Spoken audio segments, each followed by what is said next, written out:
आगे कहते हैं कवि, काली तू रजनी भी काली, शासन की करनी भी काली, काली लहर कल्पना काली, मेरी काल कोठरी काली, टोपी काली कमली काली, मेरी लौह श्रृंखला काली, पहरे की हुंकृति की ब्याली, तिस पर है गाली ए आली। इस काले संकट सागर पर मरने को मदमाती, कोकिल बोलो तो अपने चमकीले गीतों को क्यों कर हो तैराती, कोकिल बोलो तो।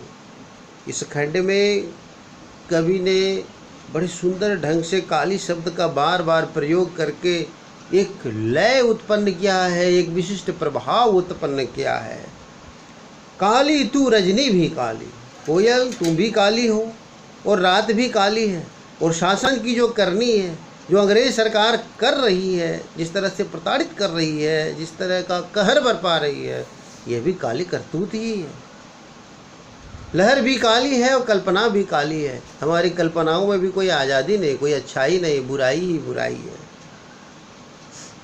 मेरी जो कोठरी है ये भी काली है, काल कोठरी है, जेल में बंद हूँ इसलिए काल कोठरी है।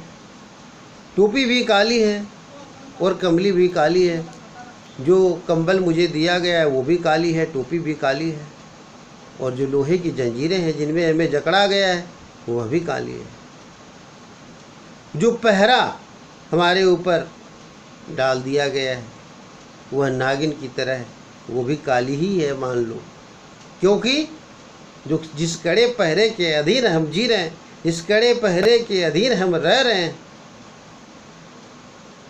वह नागिन से कम नहीं है। इस पर तुम जो इस तरह चीख कर हमें प्रेरित कर रही हो, जो हमें बता रही हो, यह एक गाली की तरह ही है।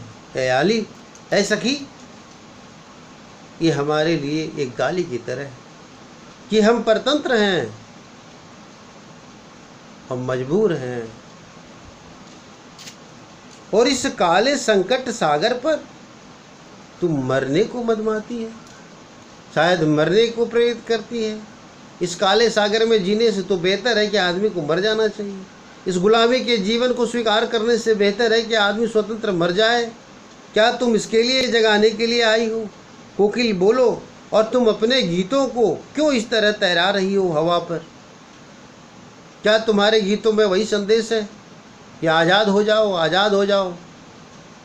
जो समझ सके उसके लिए तो ये गीत एक संदेश है, जो ना समझ सके उसके लिए कोई मतलब नहीं। इसीलिए यहाँ छायावाद का पूरा प्रभाव देखने को मिलता है। कोयल के गीतों के माध्यम से आज़ादी का बिगुल, आज़ादी की तान, आज़ादी का गान कभी महसूस कराना चाहते हैं, कभी एहसास कराना चाहते हैं।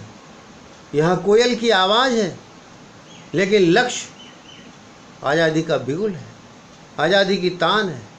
और इस तरह से यहाँ पर जो अर्थ लिया गया है वो शब्दार्थ से परे, और शब्दार्थ से परे होने के कारण इसका जो भाव पक्ष है वो भाव पक्ष कुछ अलग है। यही छायावाद का सबसे मूल मंत्र है और छायावाद का विशिष्ट प्रभाव है। तो कवि कहते हैं कोयल से कि तुम क्या अपनी आवाज़ों से हमें जागृत करने आई हो, जबकि हमारे जीवन में तो सब कुछ काला ही काला है, सब काली है।